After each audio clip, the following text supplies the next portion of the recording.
first career start in a playoff game. That's not easy, you know? Yeah. And that's, you sit around all season, you don't do anything, and then say, oh, go get hot in the playoffs. On the road, no less. Brandon Powell, he's one of the new guys that the Lions are taking a close look at. Another Florida product. He's run out of bounds just shy of the 30-yard line. That was Marcel Aitman. And a fumble for the Raiders on the 7-yard line. Rudock looking for the quick strike off the turnover, and complete, intended for T.O. Redding. It was Nick Nelson on the coverage. It's good coverage. 3-year starter, college, played 2 of his 3 years at Hawaii before transferring to Wisconsin. Good player. Adam, I watched him a year ago. He turned in some pretty good games for Paul Chris. That's he's going to be a competitive guy. Really good man-to-man coverage ability.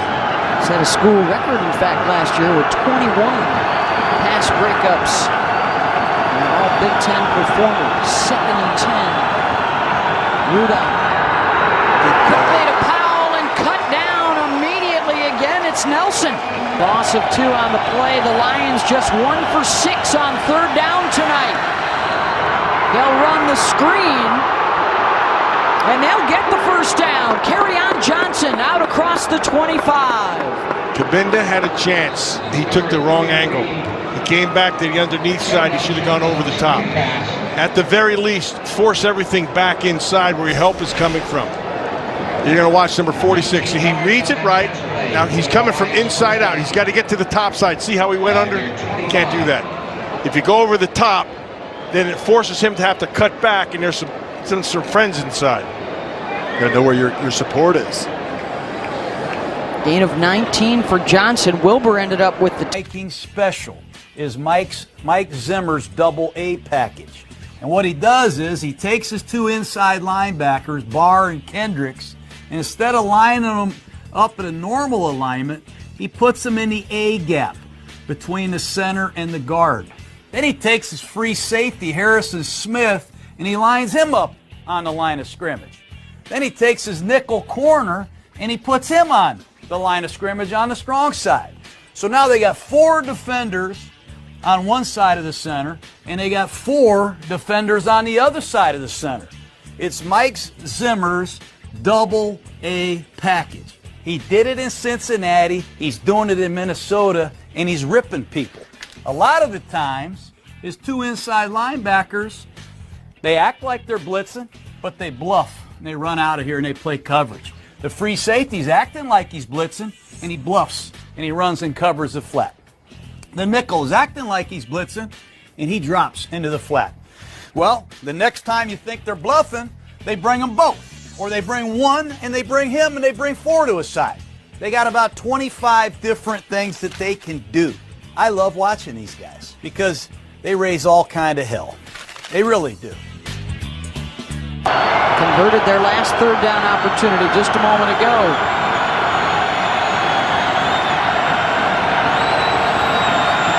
Four-man rush for the Raiders. Rudock stepping up and caught from behind. Penalty flag late in the secondary.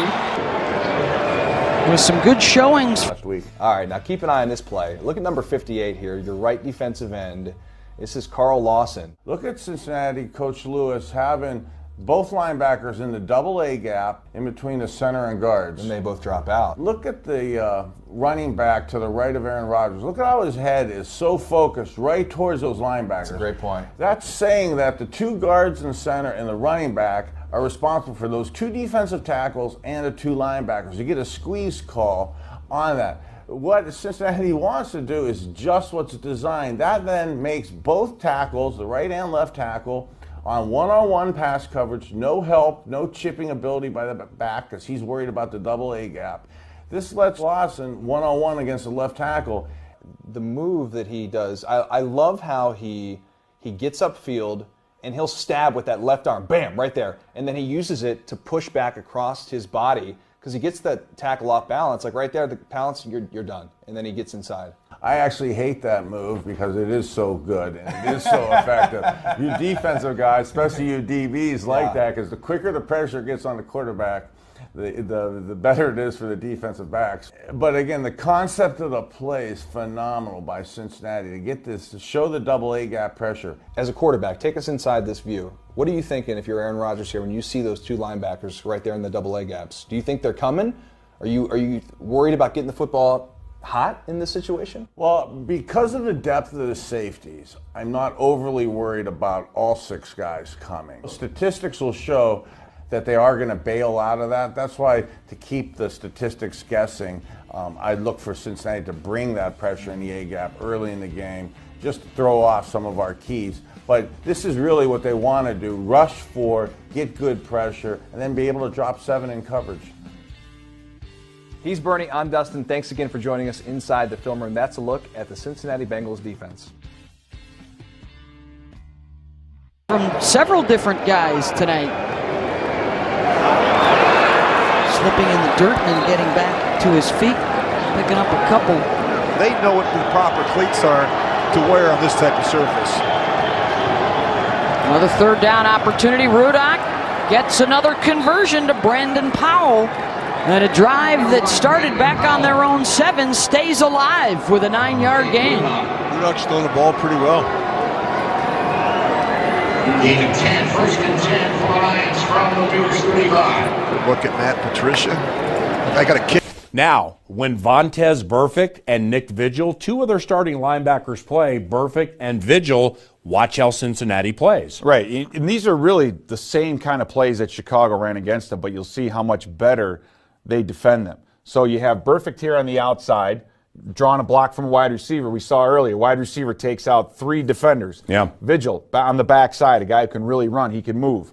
But Burfict comes up, steps up, shoots the gun, makes the play, and makes Very the nice. tackle. So you're seeing the difference there when you have these linebackers running downhill. Again, Burfict and Vigil, same thing. They pull this guard, but watch how quickly Burfict is reacting. His vision is perfect. He's looking at the guard, through the running back. As soon as he sees this guy move, he's already on his way outside where he's supposed to be. Watch. Boom, he takes one little step. Very nice. And he's outside. Johnson comes underneath. He's got the speed and the ability. He comes in, spills his guy, and then Vigil just playing the piano, shuffling, keeping his shoulders square. Very nice. Across the line, bam, able to step up and make the tackle. Yeah. So the difference that 2 bodies make can be huge. Similar to the play we saw before. To just a downhill stretch play, they leave Burfict unblocked, and he has the speed and the ability to get in there in the backfield and make, the play.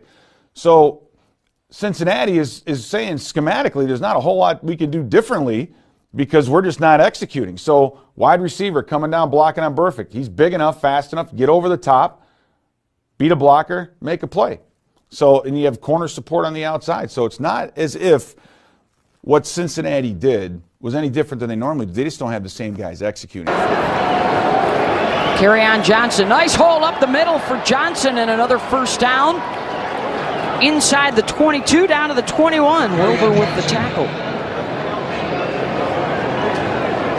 13 more yards on that rush. Kerryon Johnson looks like he's got a little bit to him. He got through that thing. Kabinda had a chance. Wasn't able to stick it.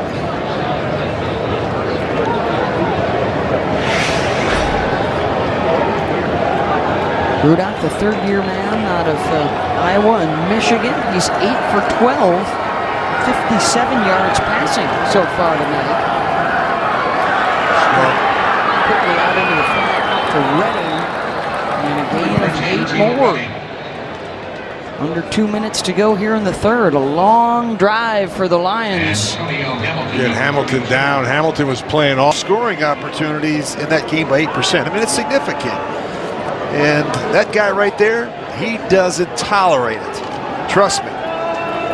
He threatened me a number of times. He threatened to pull me out of games. He said, you don't take care of the ball, you're going to sit down on the bench. Final minute of this third quarter. Rudock runs out of time, and Shalik Calhoun gets the sack. Third of the night for the Raiders. He was looking in the back of the end zone. He wanted to go in, but there was good coverage down there. Yeah, good coverage and good rush off the edge. You see Calhoun. He had one earlier that got called back. Second and 16 from the 17. He's one of I think those it was guys. Nick Nelson who was. Yeah, it was Nelson. Nick Nelson was. Against the three-man rush, Rudock drops it off for Kerryon Johnson. And he is down at the 5-yard line short of the marker. Gets 12 yards back as the third quarter comes to an end. Now in his 8th year out of USC, a free agent arrival from Buffalo. 2nd and 10.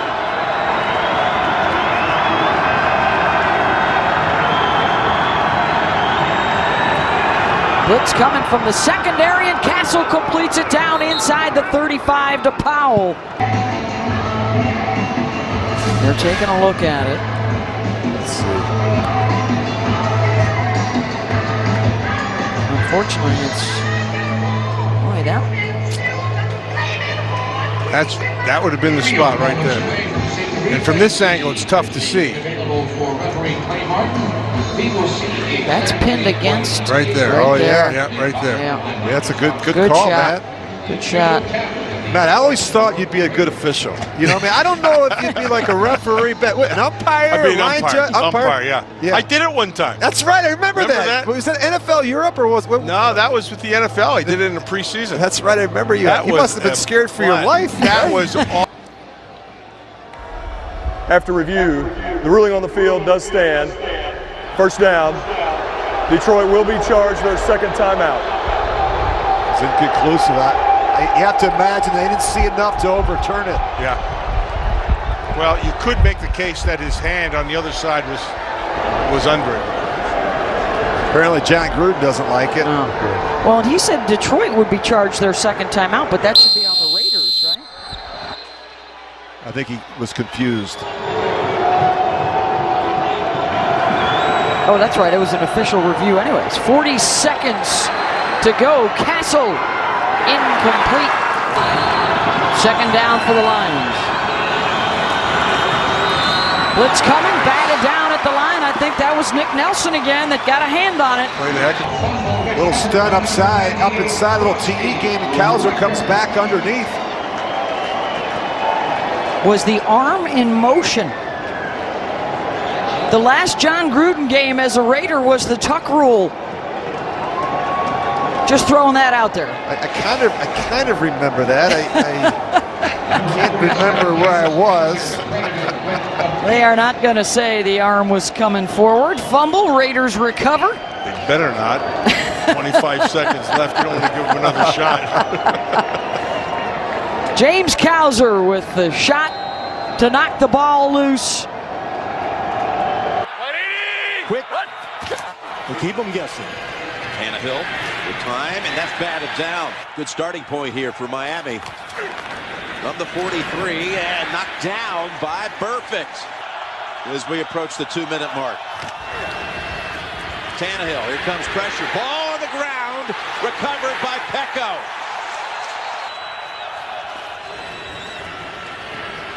Well protected on this one, and it's tipped, almost intercepted. Pete, hold on with two hands and driven back. Tannehill in trouble and taken down. Geno Atkins and Michael Johnson.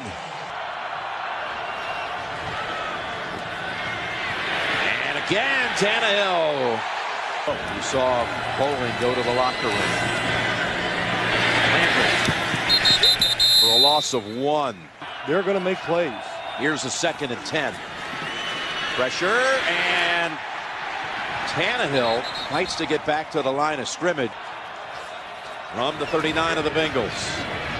Tannehill intercepted.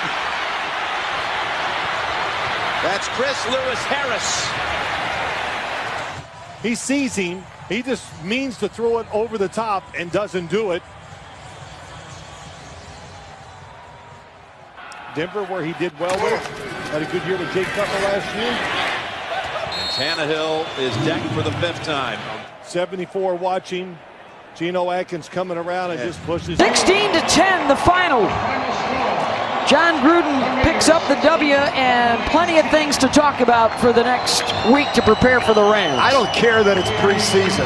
This is John Gruden's return to Oakland. It's their first preseason game, Matt. A win's important. I think there's a lot of good things to garner from that film on both sides of the ball. I thought there was some terrific play, some really good runs.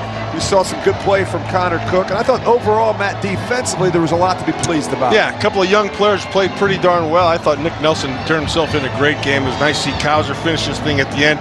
And then there's enough things that went wrong that you can correct. So there'll be a lot to work on this week, but they took it the right step. And the penalties, Beth, is something that the Raiders got to get cleaned up. We talked about that earlier. The fact that this team has historically been up around the tops in the league in that department. That's something they've got to get corrected. Otherwise, I thought it was a really good effort. Great energy.